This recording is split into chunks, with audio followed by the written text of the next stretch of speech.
안녕하세요. 제가 두 번째인데요. 지난번에는 로마서 6장 끝부분 2절부터, 아니 5장 끝부분 2절부터 6장을 이렇게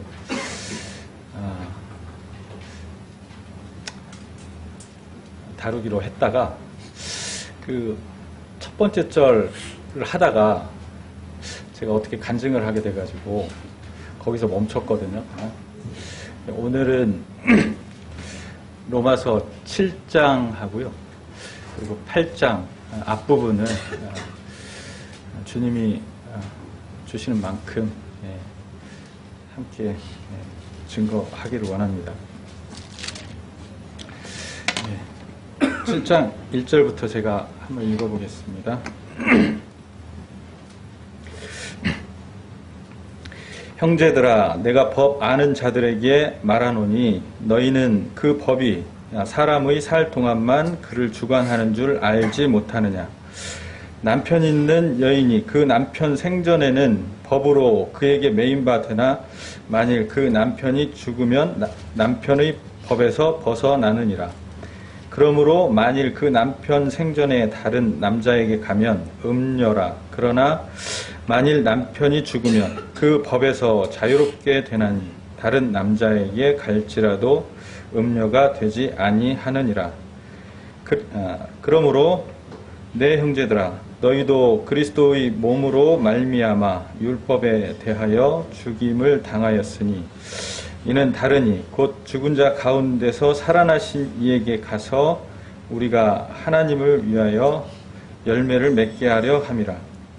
우리가 육신에 있을 때에는 율법으로 말미암는 죄의 정욕이 우리 지체 중에 역사하여 우리로 사망을 위하여 열매를 맺게 하였더니 이제는 우리가 얽매였던 것에 대하여 죽었으므로 율법에서 벗어났으니 이러므로 우리가 영의 새로운 것으로 섬길 것이요 율법 조문의 묵은 것으로 아니할지니라. 그런즉 우리가 무슨 말을 하리요? 율법이 죄냐? 그럴 수 없느니라. 율법으로 말미암지 않고는 내가 죄를 알지 못하였으니 곧 율법이 탐내지 말라 하지 아니하였더라면 내가 탐심을 알지 못하였으리라. 그러나 죄가 기회를 타서 계명으로 말미암아 내 속에서 온갖 탐심을 이루었나니 이는 율법이 없으면 죄가 죽은 것임이라. 전에 율법을 깨닫지 못했을 때에는 내가 살았더니 계명이 이름에 죄는 살아나고 나는 죽었도다. 생명에 이르게 할 그 계명이 내게 대하여 도리어 사망에 이르게 하는 것이 되었도다. 죄가 기회를 타서 계명으로 말미암아 나를 속이고 그것으로 나를 죽였는지라. 이로 보건대 율법은 거룩하고 계명도 거룩하고 의로우며 선하도다. 그런즉 선한 것이 내게 사망이 되었느냐? 그럴 수 없느니라. 오직 죄가 죄로 드러나기 위하여 선한 그것으로 말미암아 나를 죽게 만들었으니 이는 계명으로 말미암아 죄로 심히 죄되게 하려 함이라. 우리가 율법은 신령한 줄 알거니와 나는 육신에 속하여 죄 아래 팔렸도다. 내가 행하는 것을 내가 알지 못하노니 곧 내가 원하는 것은 행하지 아니하고 도리어 미워하는 것을 행함이라.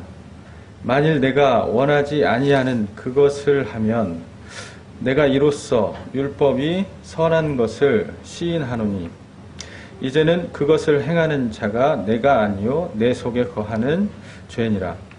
내 속 곧 내 육신에 선한 것이 거하지 아니하는 줄을 아노니 원함은 내게 있으나 선을 행하는 것은 없노라.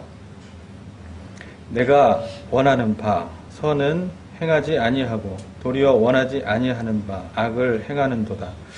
만일 내가 원하지 아니하는 그것을 하면 이를 행하는 자는 내가 아니요 내 속에 거하는 죄니라. 그러므로 내가 한 법을 깨달았노니 곧 선을 행하기 원하는 나에게 악이 함께 있는 것이로다. 내 속사람으로는 하나님의 법을 즐거워하되 내 지체 속에서 한 다른 법이 내 마음의 법과 싸워 내 지체 속에 있는 죄의 법으로 나를 사로잡는 것을 보는도다. 오호라, 나는 공고한 사람이로다. 이 사망의 몸에서 누가 나를 건져내랴. 우리 주 예수 그리스도로 말미암아 하나님께 감사하리로다.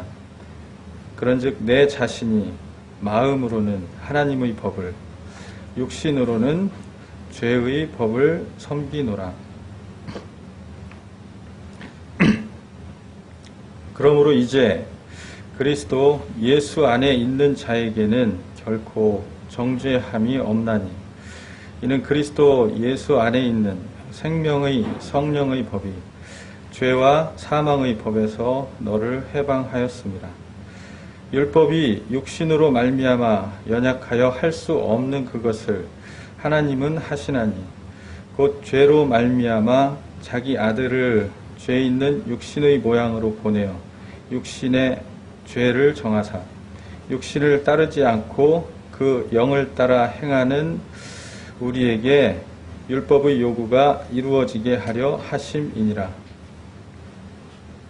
육신을 따르는 자는 육신의 일을, 영을 따르는 자는 영의 일을 생각하나니, 육신의 생각은 사망이요 영의 생각은 생명과 평안이니라. 육신의 생각은 하나님과 원수가 되나니, 이는 하나님의 법에 굴복하지 아니할 뿐 아니라 할 수도 없음이라. 육신에 있는 자들은 하나님을 기쁘시게 할 수 없느니라. 만일 너희 속에 하나님의 영이 거하시면 너희가 육신에 있지 아니하고 영에 있나니, 누구든지 그리스도의 영이 없으면 그리스도의 사람이 아니라. 또 그리스도께서 너희 안에 계시면 몸은 죄로 말미암아 죽은 것이나 영은 의로 말미암아 살아있는 것이니라. 예수를 죽은 자 가운데서 살리신 이의 영이 너희 안에 거하시면 그리스도 예수를 죽은 자 가운데서 살리신 이가 너희 안에 거하시는 그의 영으로 말미암아 너희 죽을 몸도 살리시리라. 그러므로 형제들아, 우리가 빚진 자로 돼 육신에게 져서 육신대로 살 것이 아니니라. 너희가 육신대로 살면 반드시 죽을 것이로되 영으로서 몸의 행실을 죽이면 살리니, 무릇 하나님의 영으로 인도함을 받는 사람은 곧 하나님의 아들이라. 너희는 다시 무서워하는 종의 영을 받지 아니하고 양자의 영을 받았으므로 우리가 아빠 아버지라 부르짖느니라. 성령이 친히 우리의 영과 더불어 우리가 하나님의 자녀인 것을 증언하시나니, 자녀이면 또한 상속자, 곧 하나님의 상속자요 그리스도와 함께한 상속자니, 우리가 그와 함께 영광을 받기 위하여 고난도 함께 받아야 할 것이니라.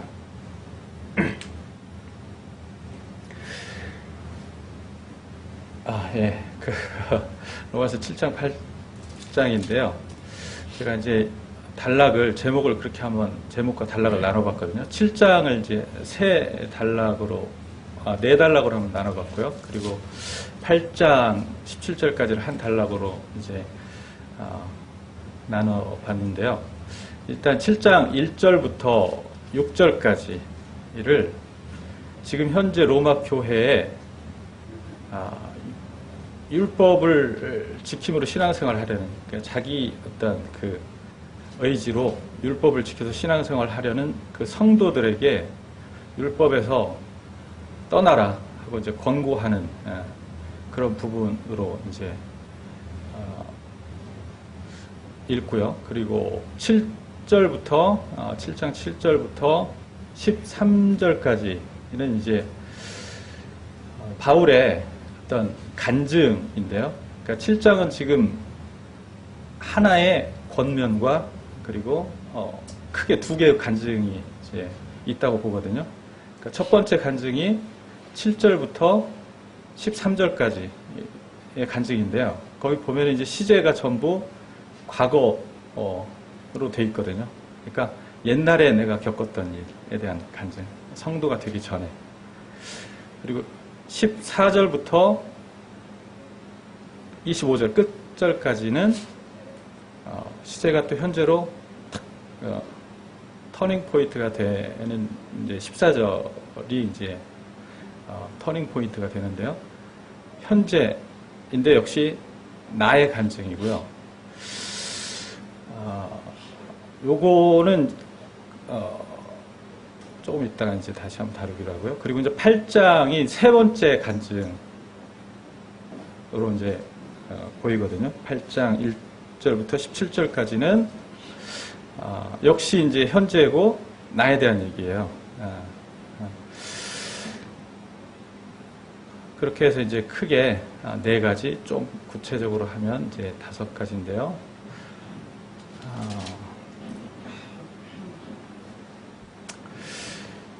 일단 이슈가 되는 게 이제 7장 14절부터 25절까지거든요. 그게 큰 이제 이슈가 많이 되거든요. 어떻게 시제가 현재냐, 어떻게 이런 경험이 있을 수 있냐, 이제 이런 이제 이슈들이 있고요. 성도가 어떻게 이런 경험을 할 수가 있느냐, 이제 그런 질문을 하시는 분도 계시고요. 저는 이렇게 보거든요. 그 14절부터 25절까지를 현재 바울이 겪고 있는 건 아니에요. 근데 바울이 성도였을 때 겪은 거예요. 성도가 되고 나서. 그러니까 이게 시제가 현재라는 거는 바로 너희가 언제든지 이 상황에 빠질 수 있다는 걸 강하게 이제 암시한다고 보거든요. 성도가 언제든지 빠질 수 있는, 빠지지 말아야 되지만 그런. 그리고 바울이 그렇기 때문에 이제 현재로 하는 것 같고요. 그리고 바울이 자신이 성도가 돼서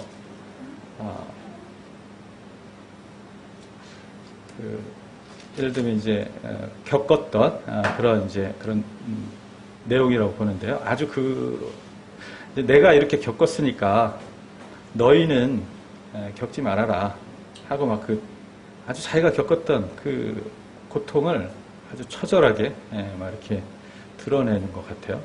자기가 겪었던 것을 이제 독자들은 겪지 않길 호소하는 것 같은. 근데 이게 이제 성도의 그 경험이라는 어떤 그런 이제 증거가 시제도 있지만 14절에 보면은 이제 육신에 속한 이런 말이 나오거든요. 나는 육신에 속하여 죄에 팔렸다. 팔렸다가 이제 우리말로는 과거인데 실제로 보면 이제 현재예요. 현재 완료. 그러니까 예전에 팔려갖고 지금까지 계속 팔린 상태로 있다. 이렇게 되어 있거든요.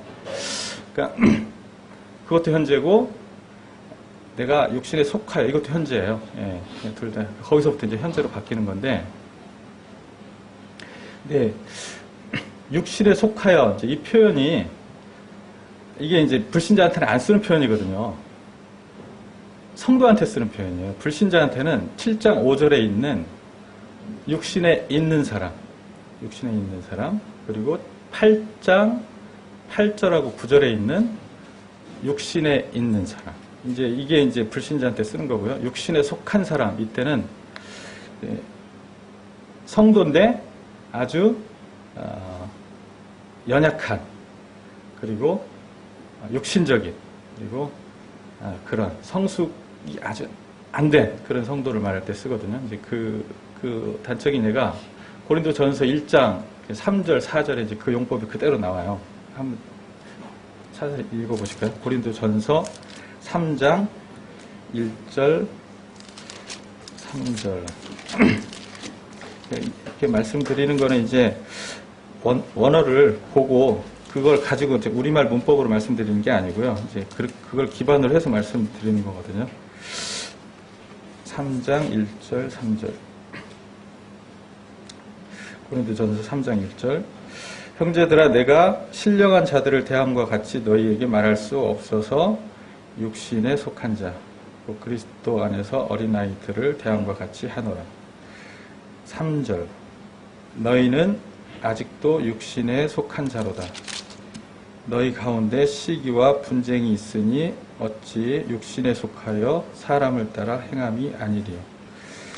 그러니까 이 두 가지 때문에 이제 성도의 경험, 특히 과거의 경험이지만 현재의 경험으로 호소하고 있는 이유가 성도가 빠질 수 있는 경험이기 때문에 그렇다. 이제 이렇게 저는 이제 보여지고요. 그러면 7장 7절부터 13절까지의 그 경험과 그 다음에 14절부터 24절까지의 그 경험은 상당히 유사하거든요. 굉장히 유사해요. 유사한데 이제 시제만 다를 뿐이에요. 오히려 고통은 더 후반부가 더 강한 것 같아요. 오호라 나는 공고한 자로다. 이 사망의 몸에서 누가 나를 건져내랴 하는 부르짖음은 이제 뒤에서 지르거든요. 그러니까 고통은 더 이제 그쪽이 더 큰 것 같은데, 그러면 이제 제가 나름 추론을 해봤어요. 바울이 언제 겪었다면 언제쯤 겪을만 했을까, 그 일들을. 그러니까 로마서 7장 7절부터 13절까지는 막 교회를 막 박해하러 다닐 때 있죠. 아주 예수님 못 만나고 다메섹 도상에서 만나기 전에 막 박해하러 다닐 때, 그때 율법적으로 완전한 자로 흠이 없는 자라고 했는데, 그 속에서는 이제 이런 탄식을 가지고 살았던 것 같아요, 바울이. 겉으로는 그렇게 막 그 교회를 박해하면서 아주 그냥 그 의로운 사람으로 살았지만 그 속에서는 그렇지 않았던 것 같아요. 그렇다고 이제 보여졌던 게 언제냐면, 이제 주님이 다메섹 도상에서 바울을 만날 때 바울한테 한 말씀이 계시잖아요. 사울아, 사울아, 너가 어찌하여 나를 핍박하느냐. 가시체를 뒷발길질하기가 너에게 고생이다. 굉장히 네가 고생하고 있다 지금. 그런 표현을 봐서 그때 당시에 바울이 겪었던 게 내면의 고통으로 저는 이제 자연스럽게 생각이 나더라고요. 그 부분이. 그리고 이제 7장 후반절의 경험은 이제 있을 법한다면 이제 그때죠. 이제 다메섹 도상에서 거듭나서 다메섹으로 가서 막 구원받고 막 뜨거워가지고 복음을 전하다가 막 유대인들한테 공격을 받아서 죽음의 위험에 처해가지고 그 다메섹 성문을 광주를 타고 내려와가지고 아라비아로 갔다가 다시 예루살렘으로 가서 사도들을 한번 만난 다음에, 그 다음에 예루살렘에서도 열심히 전하니까 또 죽이려고 하고, 그러니까 사도들이 그 바울을 예루살렘에서 다소 고향으로 이제 보내서 다소에서 이제 바울이 사는데요. 그 기간이 이제, 그리고 나서 바나바가 얼마 후에 다소에 있는 바울을 데리러 가서 거기서 데리고 와서 안디옥에서 같이 이제 1년 동안 큰 무리를 가르치는 목회를 하거든요. 그 시점, 그러니까 사도 바울이 역사의 전면에 나타나서 그의 사역이 인정받기 시작하는 그 안디옥에서의 그 목회하기까지, 그리고 다메섹 도상에서 거듭난 이후 그 기간이 한 10년이 좀 넘게 이제 보시더라고요. 10년이 넘게. 이제 그 기간에 어떤 바울이 겪었던 경험일 수 있겠다. 이제 그런 생각을 했고요. 예, 그리고 이제 그거를 이제 성도들도 겪을 수 있다고 생각을 하는 거죠. 바울이, 성도들도. 그래서 성도들한테 결국 이제 그렇게 살면 어떻게 되는지는 이제 가르쳐 주는 거죠. 그렇게 살면 어떻게 되느냐. 오호라 나는 공고한 자로다. 이 사망의 몸에서 누가 나를 건져내랴. 내가 성도일지라도 그렇게 부르짖게 된다는 거죠. 그렇게가 어떻게냐, 어떻게 살 때 그렇게 되느냐. 그러니까 육신을 따라서 살면, 자꾸 이제 그런 말씀이 7장에서 반복되거든요. 육신을 따라서 살면 내가 육신에 속했고, 예전에는 내가 육신에 있었고, 이제 그런 얘기들을 하는데, 육신이란 말이 참 저한테는 참 어려워요. 어렵고 폭넓은 그 말이더라고요. 사용이 보면 여러 가지로 이제 그 문맥에 따라서 사용이 되는 거예요. 육신이란 말이 이제 헬라어로는 사르크스, 몸이란 말이 비슷한데 그건 이제 소마, 분명히 다르거든요. 몸 하면 이제 이건 물질적인 그런 나의 신체를 말하고, 그 데살로니가전서 5장 13절인가요? 너희 온 영과 혼과 몸이 할 때 그 몸.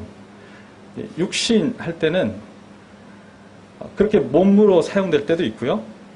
또 한편으로는 하나님을 떠나 있는 모든 그 사람, 혹은 지상에 있는 모든 사람, 혹은 어떤 노력과 지혜를 탐구하더라도 결국 죄를 지을 수밖에 없는 구조를 가진 그 인간의 구조, 그거를 이제 육신이라고 하더라고요. 그러니까 그렇게 다양하게 쓰이기 때문에 이제 앞뒤를 봐서 이제 딱 집어내야 되거든요. 근데 이제 7장에서 쓰이는 거는 그 세 번째하고 네 번째거든요. 네 번째. 근데 14절부터 뭐 거의 대부분의 열의 8, 9분은 다 그렇게 보거든요. 14절부터가 이제 거듭난 사람의 경험이다. 근데 거듭나면은 그 사람의 마음이 바뀌고 영이 바뀌고 하나님의 성령이 들어오시거든요. 에스겔서 36장에 이제 36장 26절, 27절에 그렇게 새 언약의 약속이 그거예요. 거듭났을 때 무엇을 받고 어떤 변화가 생기느냐. 이제 한번 찾아보실래요? 에스겔서 36장 25절, 6절.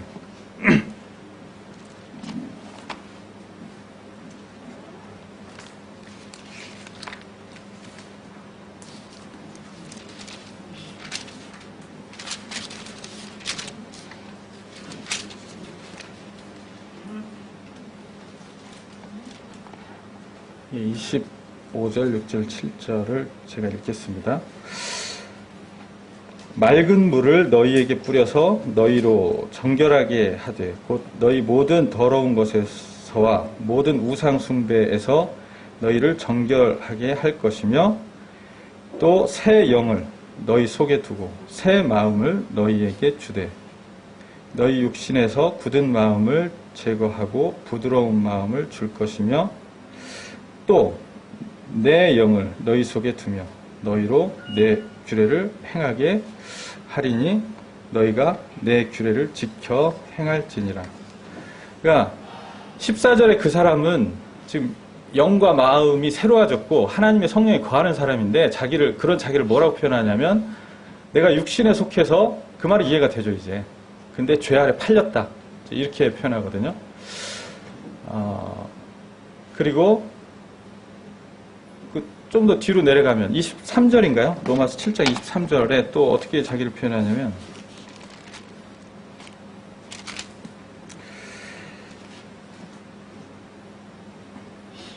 예, 23절 내 지체 속에서 한 다른 법이 내 마음의 법과 싸워 내 지체 속에 있는 죄의 법으로 나를 사로잡는 것을 보는도다.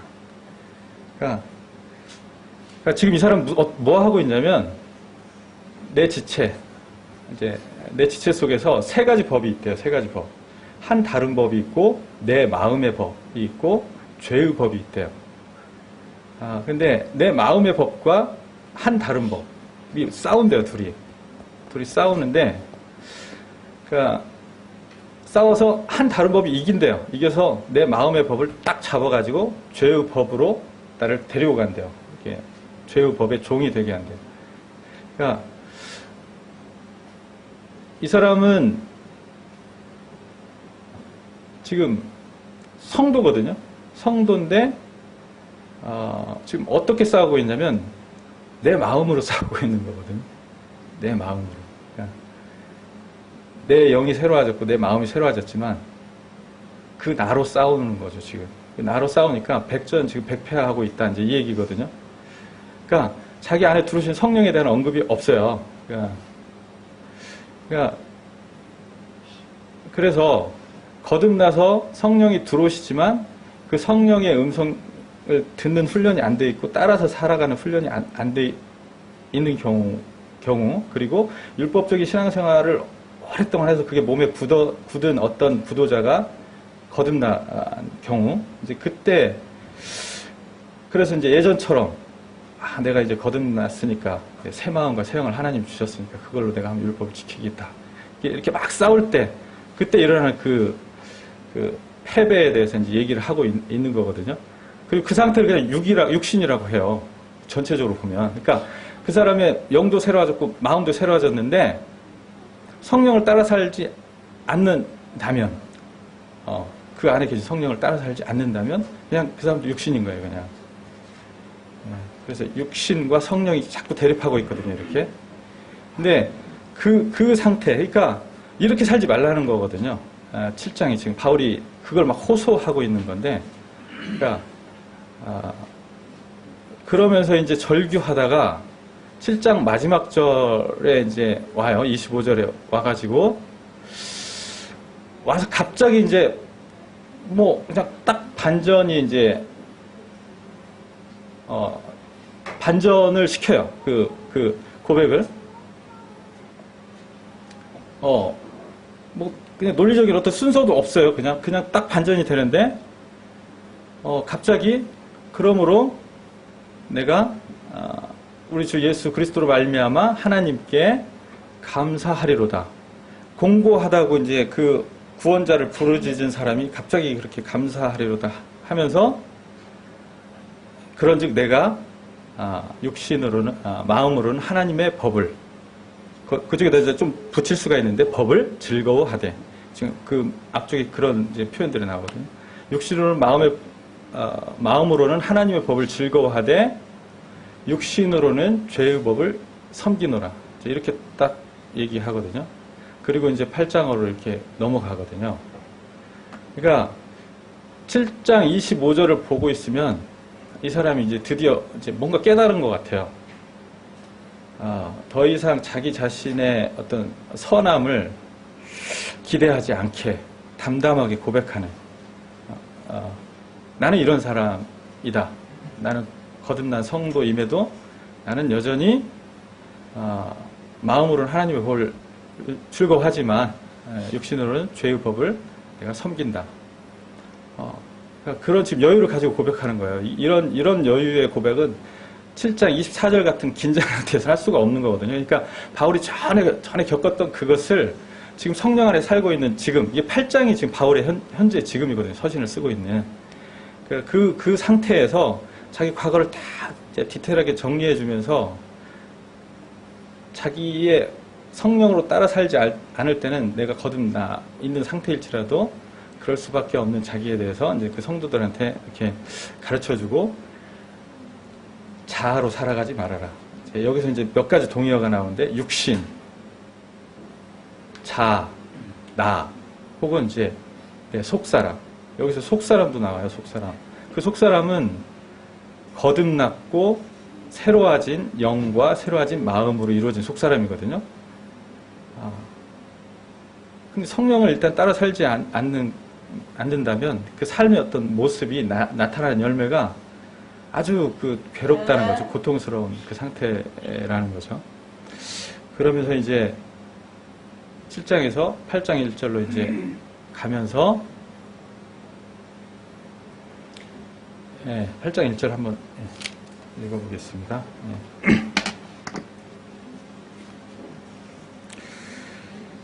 그러므로 이제 그리스도 예수 안에 있는 자에게는 결코 정죄함이 없나니 이는 그리스도 예수 안에 있는 생명의 성령의 법이 죄와 사망의 법에서 너를 해방하였습니다.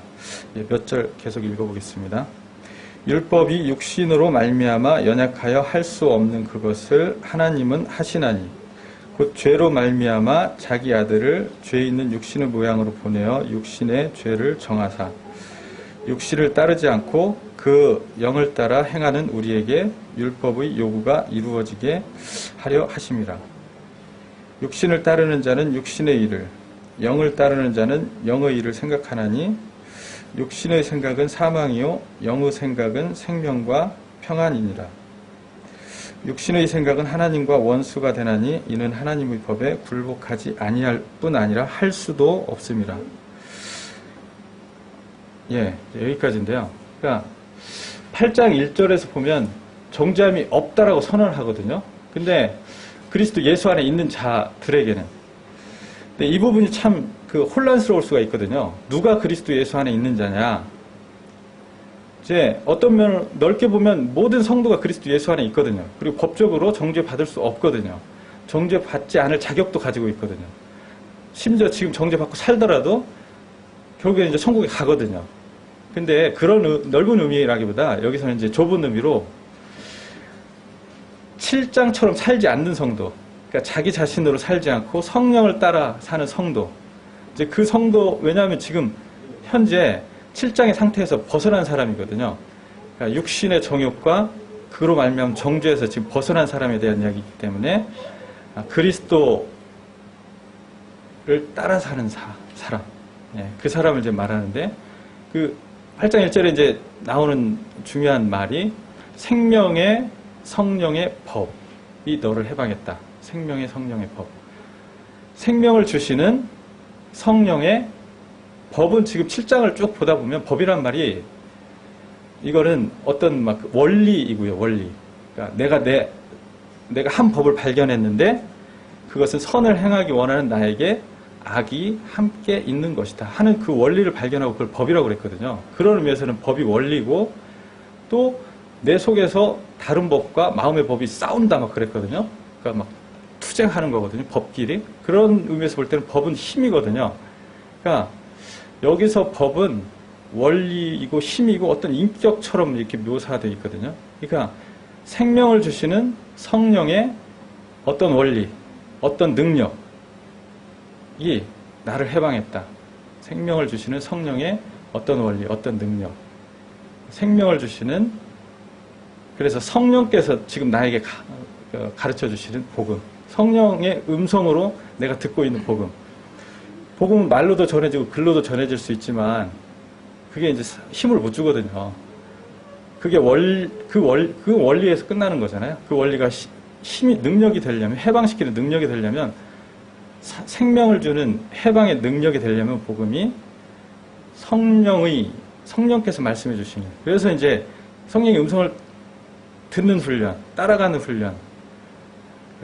성령께서 그런 훈련, 지금 예수 그리스도의 복음을 우리한테 밝히 드러내시는데, 그렇게 복음을 듣는 훈련, 복음을 듣더라도 성령을 통해서 듣는 훈련, 이제 그게 우리를 해방한다. 이제 그런 거에 대해서 한번 생각을 해봤습니다. 이상 제가 기도하고 마치겠습니다.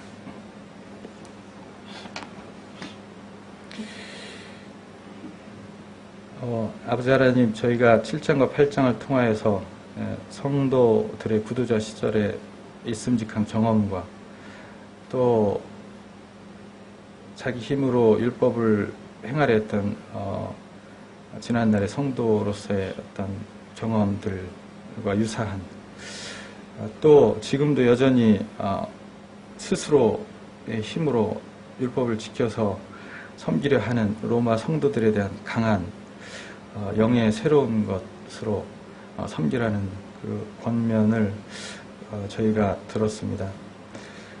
성령께서 저희 안에 계신데 그 음성을 저희가 잘 듣는 은혜가 있기를 기도합니다. 성령께서 들려주시는 그 하나님의 복음의 원리와 능력으로 저희가 항상 해방 가운데서, 자유 가운데서 살아가게 되기를 원합니다. 예수님의 이름으로 기도드렸습니다. 아멘.